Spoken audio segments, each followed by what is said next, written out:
Hello everyone, मैं हूं श्वेता और आप देख रहे हैं स्टडी कॉमर्स। और इस वीडियो में हम पढ़ेंगे सार्क के बारे में। हमारे वीडियो की पीडीएफ डाउनलोड करने के लिए आप हमें ज्वाइन कर सकते हैं। इसके लिए आपको पेमेंट करना होगा ₹365 पर ईयर का। आप फ़ोन पे, गूगल पे या किसी भी अदर यूपीआई प्लेटफॉर्म द्वारा दिए गए नंबर 7317240017 पर पेमेंट करके हमें ज्वाइन कर सकते हैं। बाकी की डिटेल्स डिस्क्रिप्शन बॉक्स में दी हुई है, तो आप उसे वहाँ से भी देख सकते हैं। तो रिसेंटली सार्क काफ़ी न्यूज़ में रहा है। उसका रीज़न है हमारे पीएम श्री नरेंद्र मोदी जी ने एक वीडियो कॉन्फ्रेंसिंग बुलाई थी 15 मार्च 2020 को सार्क लीडर्स की। जो भी सार्क लीडर्स हैं ये इस वीडियो कॉन्फ्रेंसिंग से जुड़े, और इसका मेन थीम था setting an example for the world. ये वीडियो कॉन्फ्रेंसिंग बुलाई गई थी ताकि जो सार्क कंट्रीज़ हैं वो किस तरीके से जो करंट पेंडेमिक है उससे लड़ सकती हैं, इसके बारे में यहाँ पे बातचीत की जा सके और कई सारे मेजर्स सोचे जा सकें कि किस तरीके से इन कंट्रीज़ को डील करना चाहिए इस पेंडेमिक से। यहाँ पर इंडिया ने $10 मिलियन देने का फैसला किया है सार्क इमरजेंसी फंड में। तो चलिए जान लेते हैं सार्क क्या है। तो सबसे पहले हम देख लेते हैं सार्क बनाने का मेन एम क्या था, मेन रीज़न क्या था। तो सार्क का फुल फॉर्म है South Asian Association for Regional Cooperations. तो सार्क एक ऐसा एसोसिएशन है जो कि साउथ एशियन कंट्रीज़ को एक प्लेटफॉर्म प्रोवाइड करता है ताकि यहाँ के लोग एक साथ आकर काम कर सकें और इनके बीच में एक म्यूचुअल ट्रस्ट, फ्रेंडशिप और एक अंडरस्टैंडिंग हो जिसके साथ ये काम करें। तो ये क्या करता है, ये प्रमोट करता है लोगों की क्वालिटी ऑफ लाइफ को इम्प्रूव करने के लिए। ये एक प्लेटफॉर्म देता है जहाँ पे लोग साथ आकर काम करते हैं जिससे वो अपनी क्वालिटी ऑफ लाइफ को इम्प्रूव कर सकें और साथ ही साथ इकोनॉमिक, सोशल और कल्चरल डेवलपमेंट इन रीजन्स का, जो सार्क नेशंस हैं, इनका डेवलपमेंट हो सके। ये मेन जो फोकस करता है वो फोकस करता है कलेक्टिव सेल्फ रिलायंस पे, यानी कि जो ये सार्क कंट्रीज़ हैं इनके बीच में एक कलेक्टिव सेल्फ रिलायंस हो, आत्मनिर्भरता हो, ये सब मिल करके एक साथ काम कर सकें और खुद पर निर्भर रह सके। अब हम फॉर्मेशन देख लेते हैं सार्क का किस तरीके से हुआ। तो सार्क फॉर्म किया गया था आर्टिकल 52 ऑफ यूएन चार्टर के द्वारा। सार्क को इस्टेब्लिश किया गया था 8 दिसंबर 1985 में ढाका, बांग्लादेश में। इसका सेक्रेटरीट और हेडक्वार्टर्स है काठमांडू, नेपाल में। ये बनाया गया था 16 जनवरी 1987 में, 16 जनवरी 1987 में। अब जो आइडिया है फॉर्मेशन का कि सार्क जैसी एक एसोसिएशन होनी चाहिए, ये कंसीव हुआ था, ये आइडिया आया था 1979 में ज़िया उर रहमान को। ये बांग्लादेश के प्रेसिडेंट थे, ये आप देख सकते हैं ज़िया उर रहमान है। इनका ये आइडिया था कि एक सार्क एसोसिएशन होनी चाहिए। सार्क जो है ये टोटल वर्ल्ड एरिया का 3% है, यानी जो सार्क में कंट्रीज़ हैं ये टोटल वर्ल्ड एरिया की 3% एरिया को कवर करती हैं और वर्ल्ड की टोटल पॉपुलेशन की 21% पॉपुलेशन इन कंट्रीज़ में रिसाइड करती है, इन कंट्रीज़ में रहती है। सार्क के करंट सेक्रेटरी जनरल हैं एसेला रोवन विरक्कुन, ये श्रीलंका के हैं। 1 मार्च 2020 से ये सेक्रेटरी जनरल हैं। अब हम देखते हैं कि सार्क में कितने मेंबर्स हैं। तो सार्क में टोटल 8 मेंबर्स हैं। अफगानिस्तान, बांग्लादेश, भूटान, इंडिया, मालदीव्स, नेपाल, पाकिस्तान और श्रीलंका। इसमें सबसे बड़ी कंट्री इंडिया है और सबसे छोटी कंट्री मालदीव्स है। और अफगानिस्तान इसकी लेटेस्ट या न्यूएस्ट मेंबर है जो कि 2007 में सार्क की मेंबर बनी है। तो ये 8 मेंबर्स हैं, 8 नेशंस हैं जो सार्क से जुड़े हुए हैं। नेक्स्ट यहाँ पे कुछ ऑब्जर्वर्स हैं सार्क के। टोटल 9 ऑब्जर्वर्स हैं सार्क में। Australia, China, European union, Iran, Japan, Mauritius, Myanmar, south Korea और यूनाइटेड स्टेट्स। अब ऑब्जर्वर्स कौन होते हैं? तो ऑब्जर्वर स्टेटस कुछ ऐसी मेंबर्स को या कुछ ऐसे ऑर्गेनाइजेशंस को दिया जाता है जो कि मेन ऑर्गेनाइजेशन जैसे कि सार्क इसका हिस्सा नहीं होती हैं, बट इनको एक एबिलिटी दी जाती है, एक मौका दिया जाता है कि इसकी एक्टिविटीज़ में पार्टिसिपेट कर सकती हैं। तो ये टोटल 9 ऑब्जर्वर्स हैं। मेंबर्स कितने हैं, ऑब्जर्वर्स कितने हैं, इसे याद रखें क्योंकि इससे रिलेटेड क्वेश्चन अक्सर पूछे जाते हैं। अब हम देखते हैं एरिया ऑफ कोऑपरेशन क्या क्या है सार्क का। जैसा कि हमने कहा कि जो सार्क कंट्रीज़ हैं यहाँ के लोग एक दूसरे के साथ म्यूचुअल अंडरस्टैंडिंग, ट्रस्ट और कोऑपरेशन के साथ काम करते हैं। कौन से ऐसे एरियाज़ हैं जहाँ पे ये एक साथ मिलकर काम कर सकते हैं? तो यहाँ पर आपको वो एरियाज़ दिए गए हैं। पहला है human resource development and tourism, agriculture and rural development, environment, natural disaster, biotechnology, economic, trade and finance, social affairs, information and poverty alleviation, energy, transportation, science and technology, education, security, culture, ये कुछ ऐसे areas हैं जहाँ पे cooperate करके SAARC Nations एक दूसरे के साथ काम करती हैं। अब हम बात करते हैं कि जब सार्क फॉर्म किया गया तो इसके क्या क्या ऑब्जेक्टिव्स थे, किन रीजंस की वजह से सार्क को बनाया गया। तो सबसे पहला है कि जो साउथ एशियन कंट्रीज़ हैं इनके लोगों का वेलफेयर हो, इनकी बढ़ोतरी हो, और जो क्वालिटी ऑफ लाइफ है इन एरियाज़ में, इन नेशंस में लोगों की, उसको इम्प्रूव किया जा सके। नेक्स्ट ऑब्जेक्टिव था कि सोशल, इकोनॉमिक और कल्चरल डेवलपमेंट हो सके इन रीजन्स में, यानी जो 8 कंट्रीज़ की हम बात कर रहे हैं जो सार्क का हिस्सा है, यहाँ पर ग्रोथ हो सके और हर एक इंडिविजुअल को एक अपॉर्चुनिटी मिल सके कि वो अपनी फुल पोटेंशियल को यूज़ करके कार्य कर सके और क्वालिटी ऑफ लाइफ को इम्प्रूव कर सके।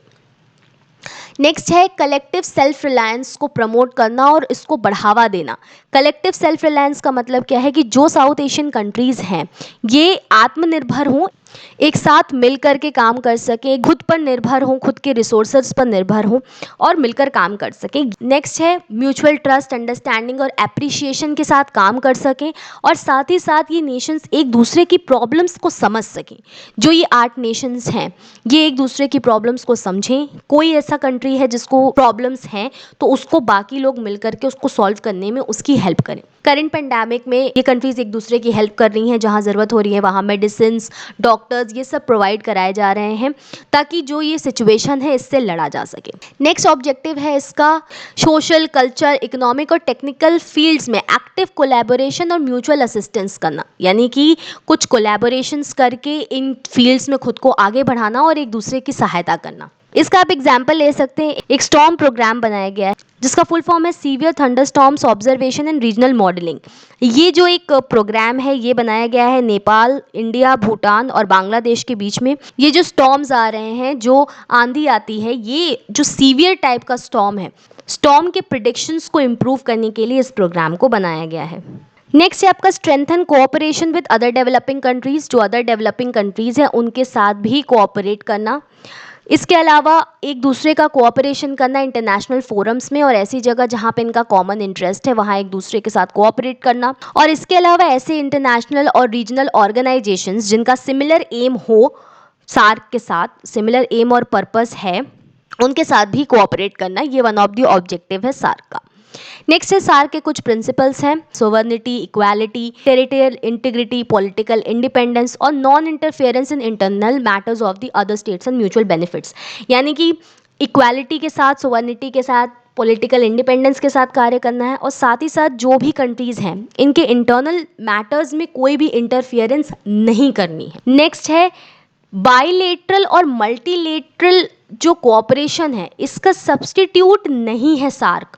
जो ये कोऑपरेशन है ये इसका सब्स्टिट्यूट नहीं है बल्कि कॉम्प्लीमेंट करना चाहिए इसको। बाइलेटरल का यहाँ मतलब है दो कंट्रीज़ के बीच में जब कोई रिलेशन है तो इसे हम बाइलेटरल कहते हैं, और मल्टीलेटरल का मतलब है दो या दो से अधिक जब कंट्रीज़ हों उनके बीच में कोई रिलेशन है, कल्चरल, सोशल, इकोनॉमिक, किसी भी तरीके का रिलेशंस इन दो कंट्रीज़ के बीच में या दो से अधिक कंट्रीज़ के बीच में है तो इसे हम बायलैटरल और मल्टीलेटरल कोऑपरेशन कहते हैं। तो सार्क का मतलब ये नहीं है, सार्क इसलिए नहीं बनाया गया है कि बायलैटरल और मल्टीलेटरल कोऑपरेशंस को ये सब्स्टिट्यूट कर सके, यानी कि सार्क इसकी जगह पर ना आए बल्कि इन्हें कॉम्प्लीमेंट करने के, उसके साथ साथ सार्क भी चले। Decisions are taken on the basis of unanimity. इसका मतलब ये है कि कोई भी एग्रीमेंट होगा, कोई भी डिसीजन होगा तो उसमें सबकी सहमति ज़रूरी है, यानी जितनी भी कंट्रीज़ हैं वो सारी एक साथ सहमत होंगी, एक साथ सारे लोग इसमें इन्वॉल्व होंगे और तभी उस आधार पर कोई डिसीजन लिया जाएगा। नेक्स्ट हम बात करते हैं ऑर्गेनाइजेशन की। सार्क में क्या क्या चीज़ें इंक्लूड होती हैं। तो सबसे पहले द समिट है।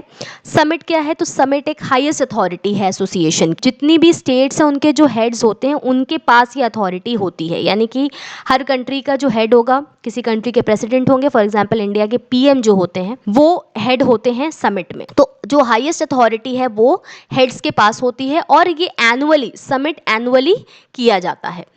लास्ट समिट जो हुआ था वो 18th समिट हुआ था। ये हुआ था काठमांडू, नेपाल में 26 और 27 नवंबर 2014 में। ये लास्ट समिट था जो कि सार्क का हुआ था। नेक्स्ट है इसका सेक्रेटेरिएट, तो ये काठमांडू, नेपाल में है।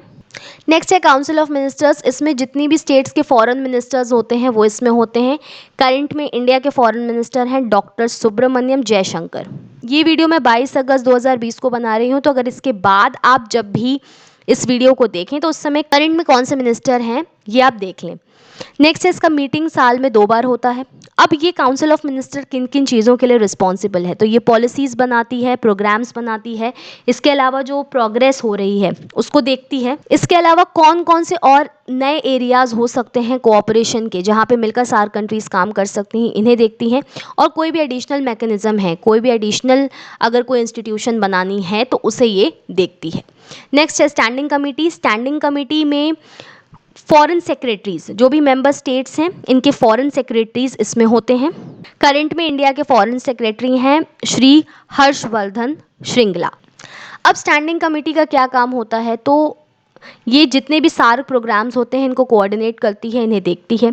इसके अलावा प्रोजेक्ट्स और प्रोग्राम्स का अप्रूवल करती है और फाइनेंस कहाँ कहाँ लगाना है इसे ये देखती है। इसके अलावा रिसोर्सेज का रीजनल मोबिलाइजेशन करती है, यानी एक स्थान से दूसरे स्थान पर, एक रीजन से दूसरे रीजन पर कहाँ कहाँ ये रिसोर्सेज लगाने हैं इसको वो देखती है और उस हिसाब से रिसोर्सेज लगाती है। और न्यू एरियाज़ ऑफ कोऑपरेशन कौन कौन से हैं इसको आइडेंटिफाई करती है। और स्टैंडिंग कमेटी जैसा रिक्वायरमेंट हो उस अनुसार इनकी मीटिंग होती है। नेक्स्ट है प्रोग्रामिंग कमेटी। ये कमेटी बनाई जाती है ताकि जो स्टैंडिंग कमेटी है उसको असिस्ट किया जा सके। इसमें सीनियर ऑफिशियल्स को इंक्लूड किया जाता है। ये बजट को स्क्रूटनाइज करती है, यानी कि बजट को एग्जामिन करती है, सारी चीज़ें ध्यान देती है कि बजट किस हिसाब से होना चाहिए, कहाँ कहाँ यूज़ होना चाहिए, ये सारी चीज़ें ये देखती है। इसके अलावा जो भी एक्टिविटीज़ है पूरे साल में कौन कौन सी एक्टिविटीज़ कब कब होनी है इसका एक शेड्यूल फाइनलाइज करती है प्रोग्रामिंग कमेटी। नेक्स्ट है टेक्निकल कमेटी। टेक्निकल कमेटी में जो रिप्रेजेंटेटिव्स होते हैं मेंबर स्टेट्स के, ये इसका हिस्सा होते हैं। जो भी एरियाज ऑफ कोऑपरेशन हैं उनसे रिलेटेड जितने भी प्रोग्राम्स हैं उनका इम्प्लीमेंटेशन, कोऑर्डिनेशन और मॉनिटरिंग टेक्निकल कमेटी के हाथ में आता है। कौन कौन से एरियाज हो सकते हैं, कहाँ कहाँ इन्हें वर्क करना है, ये इन पे डिपेंड करता है। नेक्स्ट है determination of potential and the scope of regional cooperation in agreed areas. जो अग्रीड एरियाज हैं कि यहाँ यहाँ इन एरियाज में, फॉर एग्जांपल टूरिज्म में हमें कोऑपरेशन के साथ काम करना है, अगर सार्क नेशंस ने ये तय किया है, ये टेक्निकल कमेटी क्या करेगी कि कितना पोटेंशियल है इस एरिया में और क्या स्कोप है कोऑपरेशन का, वो टेक्निकल कमेटी देखती है। इसके अलावा इससे रिलेटेड जो भी प्रोग्राम्स होंगे उनको प्रिपेयर करना, उनका फॉर्मुलेशन करने का काम टेक्निकल कमेटी देखती है। नेक्स्ट है determination of financial implication of sectoral programs. जो भी प्रोग्राम्स हैं उसमें क्या फिनेंस लगना है, कितना पैसा लगना है, इसको डिटरमाइन करना टेक्निकल कमेटी का काम है। नेक्स्ट है अपोर्शनमेंट ऑफ कॉस्ट। कौन से डिपार्टमेंट में कितना कॉस्ट आ रहा है इसका रिकमेंडेशन ये टेक्निकल कमेटी देती है। नेक्स्ट है सेक्टोरल प्रोग्राम्स को इम्प्लीमेंट करना और कोऑर्डिनेट करना। जो भी प्रोग्राम्स बनाए गए इनको इम्प्लीमेंट करना और कोऑर्डिनेट करना, और साथ ही साथ इसकी प्रोग्रेस को मॉनिटर करना कि इम्प्लीमेंटेशन तो किया गया बट अगर आप मॉनिटर नहीं करोगे किसी प्रोग्राम को तो आपको क्या सही हो रहा है क्या गलत हो रहा है ये पता नहीं चलता है। इसलिए जो प्रोग्रेस है उसको मॉनिटर करते रहना और जैसी सिचुएशन है उस अनुसार चेंजेस लाना, ये टेक्निकल कमेटी का काम होता है। नेक्स्ट है एक्शन कमेटी। किसी भी पर्टिकुलर प्रोजेक्ट के इम्प्लीमेंटेशन के लिए एक्शन कमेटीज़ बनाई जा सकती हैं स्टैंडिंग कमेटी के द्वारा। इसमें जो भी मेंबर स्टेट्स हैं, 2 या 2 से अधिक मेंबर स्टेट्स हिस्सा हो सकती हैं बट सारी मेंबर स्टेट्स एक्शन कमेटी का हिस्सा नहीं होती हैं।